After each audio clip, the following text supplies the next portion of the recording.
Well, Doug, it is so great to be here in Dallas, and thank you so much for taking the time. I know it would have been probably preferable for everybody Yeah, if you had been able to make it to yeah, Calgary, but we all understand. So, honestly, from the bottom of my heart, it's been great kind of reconnecting with you, yeah. and thank you for doing this. I think it's so important. And one of the things that I thought is something that probably a lot of people in the audience aren't aware of, which is you're actually one of the founding members of the CICC. Very proudly. So, and you've worked both in Canada and the U.S. Hmm. So, from a convenience industry standpoint, you're a bit unique in terms of being a senior executive that has seen kind of the action on both sides of the border. So, I thought that that would be a good place to start. Yeah. Is talking a little bit about sort of the similarities and differences and what we can learn from each other. From your perspective, are there, on the sort of plus side, are there Hmm. any things that you think that the American convenience industry can kind of learn from Canada? Sure. So I think one of the things, Ann, first of all, thank you for making the trip. And I apologize to you and everyone who's attending the summit that I wasn't able to attend in person. So thanks for coming down here in the August heat in Dallas. But, you know, when I think about the Canadian convenience landscape, one thing that always struck me when I worked there, and I tell you, it was working in Canada, living in Canada was an amazing experience for my family and me, was just the store experience when you went in. No matter what part of the country, what province, what town or city, the environment that was created by the associates. They were well trained, the stores were in stock, they were clean very consistently across the country. And that helps build a confidence with the customer that they're going to find what they want and they're going to be treated well when they come into the store. And while there are retailers within the US who do that very well, and there are stores that do it very well, that's an opportunity, I think, for us to learn from the Canadian business of how do you create that environment that is so welcoming that you feel comfortable going into, and you know you're going to get great service and find what you need. And it struck me, no matter whether it was a 7-Eleven or any other brand that I visited in Canada, that was very consistent. And when you think about what customers want, and we ask this question ourselves year after year after year after year, they want a clean store, they want great service, they want quality, they want value, they want to be able to find what they want. You've got a running start in Canada. Right. And there's so much to build on because the fundamentals, I guess, is probably the way to summarize it. The fundamentals are incredibly strong. Right. And they want a place where they feel like it's important in the community. Yeah. Right? That whether it's, supporting the local Little League team, the hockey team, I think it's not so much necessarily a gathering place, because there are other places for that, but it's literally where the operator knows your name. Yeah. Because they're really kind of the ambassadors, right? They are the poster children for the industry. Yeah. Because to your point, if the store operator isn't building that relationship with their customers, then it's going to be tough, right? Right. And one of the things I always love is I'll go to visit stores and I'm talking with the operator, and the conversation will break. And what I mean by break is, I'll say, well, how's your business going? How are you doing? How are things? And they'll say, well, Doug, blah, blah, blah, blah. Hey, Tony, how you doing? Nice to see you come in today. And then they'll go on for another 30 seconds and, hey, what's going on, buddy? Because they know the little boy or the little girl who just walked into the store. They know the people coming in. There's a connection. It's not, let's call it, it's not the 7-Eleven at the corner of Spruce and Goose. It's Mike's store, or it's Janet's store that I'm going to visit. And that's a big deal. It's also a big deal for the people who work in there. And when I'm talking to the operator, and I'll say, well, Susie's worked for me for 10 years, and Barry over there has worked for me for 20 years. Oh, and his son just started working here, right? And again, that builds the connections with the community, because everybody who works there says, this is a great place. Right. this is a great place. And then their friends hear it, and then they start to come and they become customers. And it all filters through the community and builds that tie-in. There's trust, right? There's comfort, there's value, there's quality, and hopefully as that operator becomes more and more engaged or ingrained in that local community, then they start to step out, right? They start to get engaged with the local riding. They start to get engaged with the local sports teams. They start to get engaged with the different community clubs. I could show you pictures of trucks that, teams of ours in Lloydminster decorated to be in the town parade, right? And everybody knew who they were. Right. So that's really making that connection. They go, it's my store. Right. And that's where I want to go. Yeah, they take real pride in it. That's right. Right. Both the operator and the customer who's choosing to, they have lots of options. Yes. They don't have to come to that store. Right. But they come to that store because of the products that they have, the service that they're getting, and that connection. In fact, when we started CICC, we came up with a tagline, and it was where convenience and community come together. Right. And to me, that really captures it, right? Because that's what we are. And again, do we do a better job of it in Canada than elsewhere? Maybe, maybe not. But it is definitely a core competency of the industry in Canada. When I think about whether it's Joe's Convenience or whether it's a 7-Eleven, there's that fundamental connection to the community, which is so important. And we leverage that, by the way, with politicians. Of course. Right? Because we say, it's not in your best interest, in your riding, to see that local convenience store close. Correct. Because now you've let down a bunch of your constituents who are not going to be happy that they are now going to be inconvenienced. That's right. To pick up their milk or, fuel up or whatever it might be, right? Not to mention even the people who work there.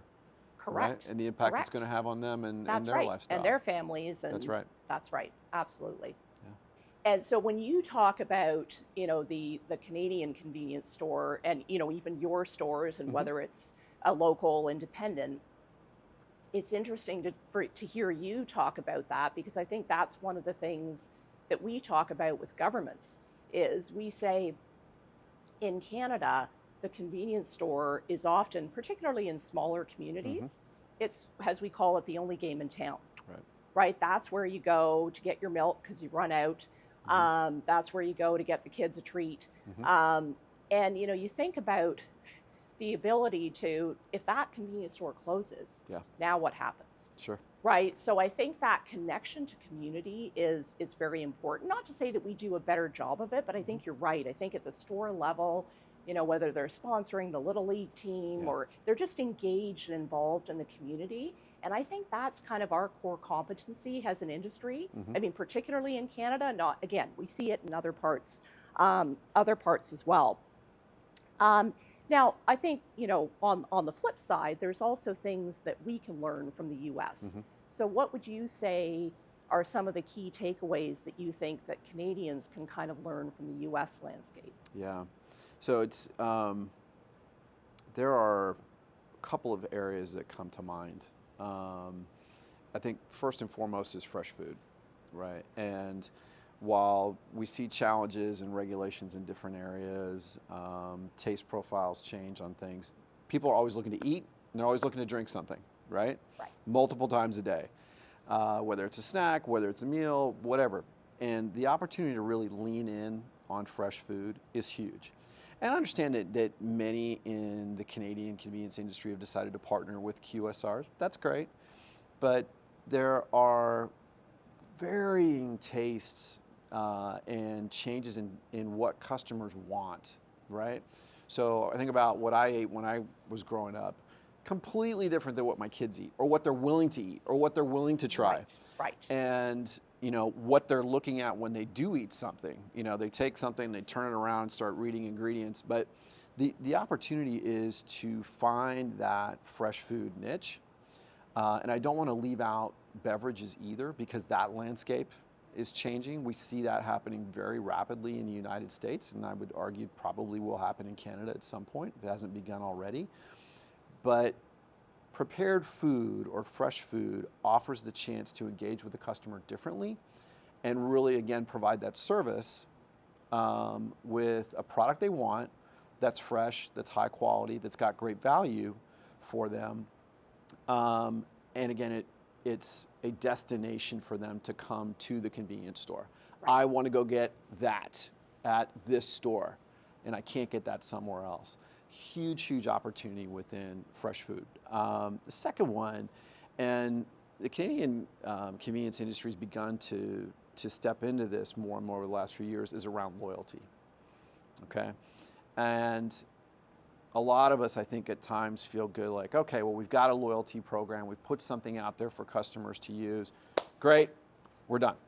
Got to continue to evolve, right? What are the ways to use that platform to connect with them in the ways that they want to be communicated with? So you and I are probably going to buy different things potentially in the store.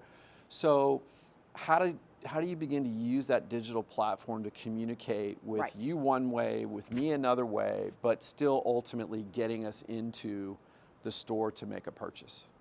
And so I think those are two areas that, you know, whether I'm in I'm a single store owner with a local business, or I'm part of a regional chain or a national chain, I'd be looking at those two areas very carefully and figuring out how can I accelerate in those, because I can differentiate myself in those two ways. Right. I think that's very interesting. I mean, one of the sessions earlier in the day at the summit was around, every year we try and do some kind of custom research. And so when you talked about, you know, different sort of profiles of each customer is going to be different. And one of the things not unique to Canada, but certainly important in Canada, is sort of that multicultural customer. Yes. So we have so many different ethnic groups, and, you know, how can we as an industry, and I think you're right, there's an opportunity there for us to be able to respond, not only in terms of the products that we sell, whether that's, you know, spicy snacks or what have you, but also some of the food items that we sell. Because if we can bring to them the kinds of things that they're looking for, that's another reason for them to come in the store. 100%. And now we can start pairing that with, in some provinces, a beverage alcohol offering or another beverage offering. Right. So that ability, and I think that, you know, as an industry, we're fairly nimble. Like, we can kind of pivot fairly quickly. I mean, one could argue that some of the smaller independents can pivot even, and you and I chatted a little bit about that. Yeah. They have that ability to really do that quite quickly. Yes. But even some of the bigger companies, I think once you recognize opportunity, you can move pretty quickly to fill that gap in the market. Well, the person who moves the fastest is the customer. Right. Right? And it's our responsibility as an industry to keep up. And if, you know, even if possible, to get a little bit ahead. But the beauty of operating in the environment where we all operate is you can change the feel of the products in your store very quickly. There's always someone coming knocking on the door saying, hey, I've got this new idea, I've got this new product, think it might work. You have to take a few chances along the way. Right.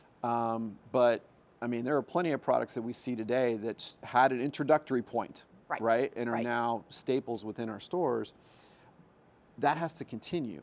And so finding that innovation and using the ability, operating a, quote, smaller box to introduce new items, to get them in front of the customer faster, to be that destination again for them. And then after a while, the customer says, well, gosh, I also like going back here, because not only do they have great food, but they seem to have new stuff. Right. They've that got I don't cool new find things that I anywhere don't else. find anywhere else. And so I want to come in and see that. And all right, great. So that's, again, understanding how tastes and profile change, and they change very quickly. And a lot of things come, you know, it's not just what you may find with a vendor coming to visit your store.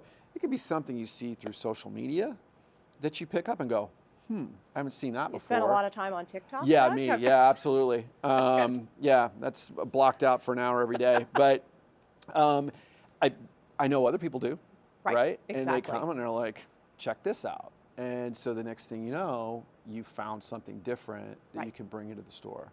So that innovation and that speed, and I'd argue that, you know, a local business owner versus a large national, international chain can move a lot faster Right. with that. But the point is, we're all trying to keep up with where the customer's going, and as they evolve, we have to evolve with them.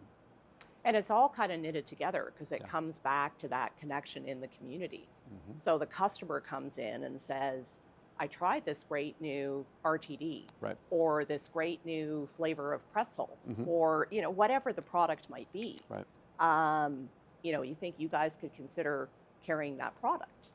Mhm. And you're absolutely right on the innovation piece, and that's why at CICC, every year we run the Convenience Innovation Awards, Right. because that is, again, one of the things that the convenience industry is known for, and particularly with that younger demographic. Mhm.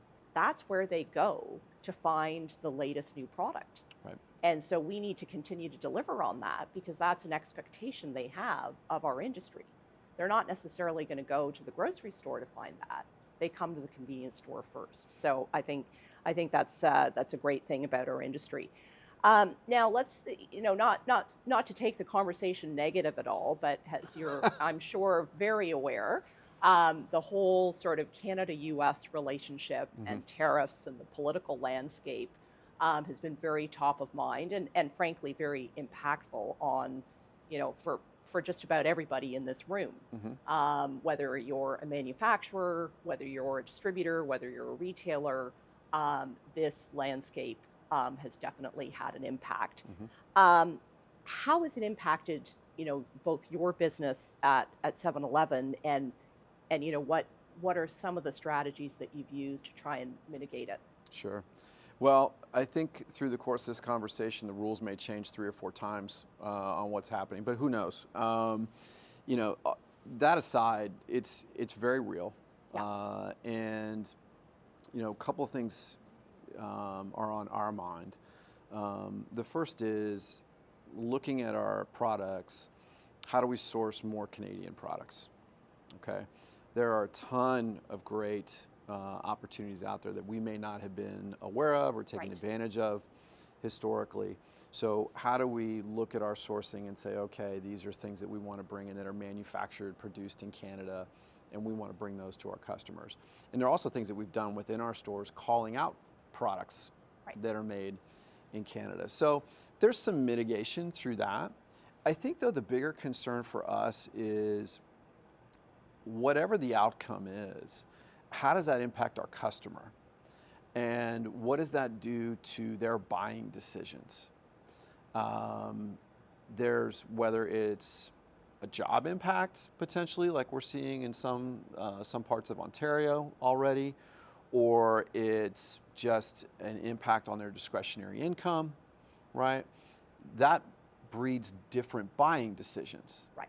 Which then at the same time I can tie into a couple of things of, all right, you're probably going to drive a little bit less, or you may look at your how you get around a little bit differently. Trip consolidation comes to mind as a result of that. Right. Okay, how do you make sure that within your store, wherever your store is, whatever the name on the front is, that you have that assortment such Right. that you're providing true convenience for customers. Right. But you've also looked at it and said, okay, I can provide some of these other things to customers that I may not have thought of before, because they're probably taking 2 trips instead of 5. So what does that mean to me in terms of what I offer them? The other component to it is value, right? So again, my dollar only stretches so far. How do I look at what I'm doing and say, okay, I understand where my customer is. I need to respond to that and make sure that I'm bringing them the best value possible. Because again, all these things start to land at some point in the mind of the customer. I Right. can get what I want, it's convenient, and I feel like I'm getting good value for the money that I'm spending. That's what we think most about, because so much of what is within the press is out of our control. So what can we control? What can we influence? And let's take that impact. But it's certainly not let's wash our hands of it. It is what it is. This is what we can do about it within our sphere of influence. Right. No, I think that makes a lot of sense. And I mean, part of the challenge is that, I'll look at something like aluminum. with the tariffs on aluminum, that has that ripple effect throughout the supply chain. Sure. So now whether it's, a beer can or, a can of Coke or whatever it might be, that the actual raw cost has gone up. But the consumer coming into the store isn't like, oh, I understand why this might be 10 Right. cents more expensive because the cost of aluminum is, they don't think about it in that way. So I think that's always a challenge for the industry, as you say, to deliver that value, but also in the context of increasing prices that are out of your control, right? There's nothing that you can do about it. Well, it's interesting though, Ann, with that's where the contacts and discussions with so many of the vendor partners we have are important, such that they've got plenty of consumer data, customer information. Every retailer's got their information. Right. Where do the two come together, and how do you solve for those challenges with the customer? Because the customer, honestly, yeah, you're right, they don't care about, look, aluminum, not my problem. Right. Right? Yeah. My problem is here. Yeah. So it's up to both of us to stay relevant to them and figure out how we can adjust, whether it's packaging, sizing, promotions, whatever the case may be. There are a ton of different things that can be done such that we're adjusting to those needs of the customer. Right. And to stay relevant with them. Absolutely. Absolutely. So I'm going to move to sort of our second theme, if you Sure. will. So we talked a little bit about Canada-US. There's a little bit of Canada-US here in that, again, if we start from the beginning where I talked about, one of the great things about having this conversation with you is your experience working both in Canada and the US. And so currently you must work with NACS. And as I said at the outset, you're one of the founding members of CICC. So from your perspective, how critical is it to kind of have that unified voice, whether it's in the US or Canada? We obviously work with NACS on issues that impact, sort of both sides of the border. Tell us a little bit about, why you think it's important to have that strong unified voice. For sure. So I remember as the CICC was coming together initially, and it was an interesting journey because when I arrived in Canada, I learned that there were different provincial, I'll call them, associations representing their membership as best they could, but there was not a true national voice. And as under your leadership, the CICC came together, it brought that forum to address both national and provincial issues in some cases, but gave the industry one place to go and to unify behind what's truly important. What are the priorities that we need to address? What are the things that we need to talk about as an industry? Yes, we're all competing for share of wallet and all that kind of good stuff. But there are things that, take beverage alcohol in Ontario, that are important to the membership, right? And when you're trying to influence a situation, it's a lot different with one voice versus 1,000. And then it begins to have, well, this riding's heard about it, this riding's heard about it. Now it starts to level up, and the next thing you know, you're talking to the premier or someone in the Canadian government. It's a huge advantage to have that. And then at the same time, fast forward even, and you can say, well, maybe the government's thinking about certain regulations or certain changes. We need somebody who can help us out. What do they think about that? What would the reaction be? Now you've got, again, the reverse flow of that, where the CICC can offer an informed opinion on behalf of the membership with one voice. And that becomes very, very powerful. And I think that the big win, obviously, with beverage alcohol in Ontario, huge example of that. And while it doesn't necessarily impact the other provinces at this point, it's a platform to take to influence the other provinces. Hey, here's what we did responsibly within Ontario. Right. but you have that experience and that credibility as an organization to carry it forward. So all of that coming together as one voice, hugely important. The second part about it is that there's a lot of industry insight and data, right, that comes with the CICC. What are customers thinking about, right? What are some things that are coming down the pike that we see in terms of law changes or regulations that may impact our industry? What are we doing about it, right? So that, particularly to a local business operator who may only have one store, where would they go for that information? And so it's a way for the organization to, quote, give back as well in providing those services, providing access to vendors through the summit, right? Introduction of new products, all those things coming together, and you can count on it, it's going to be there, it's growing. Having that single voice is hugely important, and as time goes on and the wins stack up, that credibility builds and builds and builds and builds and builds, and the industry benefits from that. Yeah, absolutely. And you talked about beverage alcohol. It's obviously one of the things that we're most proud of. And to be clear, we are going to try and get it in other provinces as well.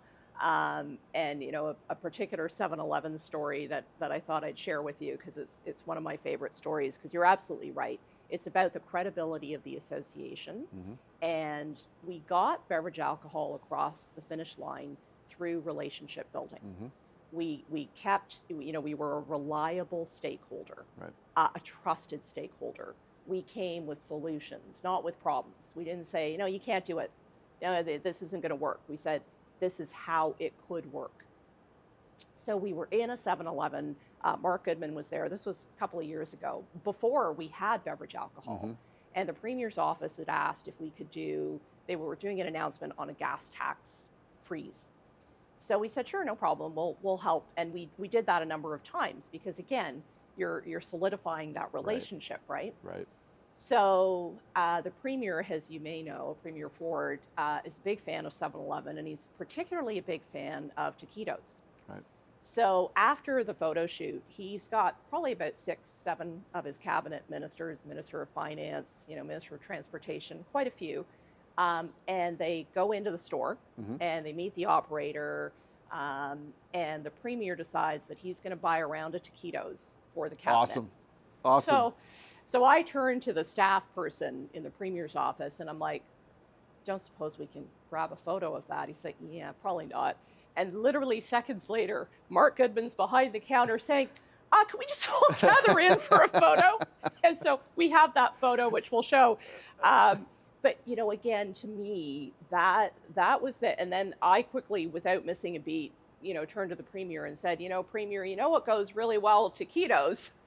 But that moment to me sort of captures these are the things that happen kind of behind the scenes that our members aren't necessarily aware about.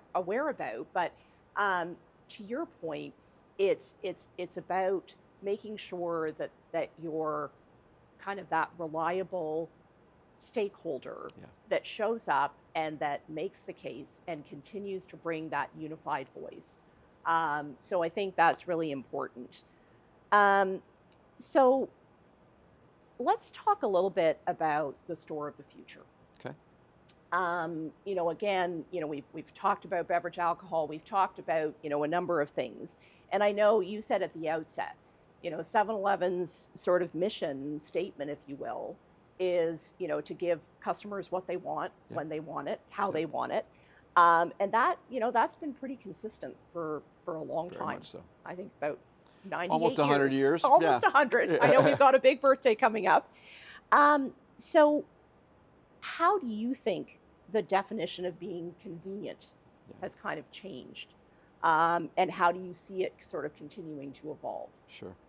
So you mentioned a couple things already, right, in terms of the evolution of food within our stores, and loyalty. And I'll take loyalty to another place in terms of digital and technology. Okay. So my opinion, Doug Rosencrans' opinion, the hardest job in our industry is that of an associate. we ask them to do a lot.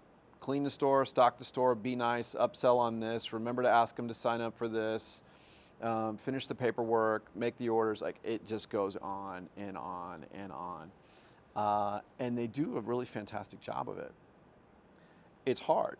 And there are so many things that are available these days in terms of technology enhancements that can help make their jobs easier, make the job of the operator, the lead operator, easier without compromising the customer experience. It's how do you take work that's done, it's very manual, and figure out different ways to leverage technology to take some of that burden off of, I'll call it the store. Right. Okay. It depends on what the needs of the store are, but there are always ways to make things a little bit easier. And why I think that's important is when the associate's able to literally spend that time engaging with the customer, making sure the store is in stock, providing great customer service, it makes the customer happier, customer returns more frequently, sales start to increase, everybody's happy. But the store of the future, I think, will feel a lot different simply in terms of how we operate it. And, there's umpteen number of conversations around artificial intelligence and what that can do. Are there applications within our space? Absolutely. Do we know them all yet? Probably not. Probably not, yeah. But there are things that I think will be, as technology scales, very affordable across any convenience store that will ultimately make the business more efficient, but at the same time, I think more profitable because we'll be able to truly focus on the customer experience. Right. Yeah, and maybe we'll kind of finish up a little bit where we started, because I think the other area is food, and you've talked a little bit about that. But I think you see, not to put words in your mouth, but you see opportunity there. Sure. In terms of how that convenience store of 100 years ago has evolved, and one of the areas, it's technology for sure, but also in terms of food and the food offerings. Yeah, it's, so if I take a minute and selfishly talk about 7-Eleven for 30 seconds, the brand started just south of downtown Dallas because customers were looking for a different way to buy certain products. It's a long way to the grocery store when I get home, right? Sometimes it's closed. Can you get me some milk and eggs and things like that? Okay. Convenience industry became what it is today. That evolution continues. So looking at fresh food and how do I, as a local business operator, begin to introduce those items into the store such that, again, I'm filling those needs, right? And evolving beyond just packaged products. Nothing wrong with packaged products, but how do I really step into a fresh food business that has great quality, great value to it, and again, customers eat multiple times a day, so they're willing to come to my store. That's very sustainable. It's hard. It requires a different mindset. It requires different controls within the store environment, but it's very doable. And when customers look at the prices and the inflation that's occurred over the last few years, very conscientious of that. Okay, where are QSRs versus the convenience industry? And particularly with Gen Z, they're very price conscious and look at us as an industry as a viable alternative to QSRs. So why not take advantage of that? And again, think forward on food differently than today, provide those fresh products, and I think customers will find, okay, the industry's changing, we trust that, we're willing to go spend our dollars there, and again, it's sustainable in terms of sales and growth. But like any other product in the store, that food offering has to continue to evolve as customer tastes change, and you gotta know your local customer. Right. You gotta know your local customer. And truly become that, we always talked about that sort of one-stop shop, particularly during COVID in Canada. That was, again, business was not bad because nobody wanted to line up at the grocery store. Right. And the more products that you have, and now if you've got restaurant offerings and it's all under one roof, now you've just made the life of your customer that much easier and that much more convenient, Sure. right? Well, here's one other point I'll make very quickly on that. You know, you mentioned giving the customers what they want, where they want, when they want it, and I'll add anytime, anywhere Right. to that. And the anywhere point is important because it may not necessarily be within the four walls of the store.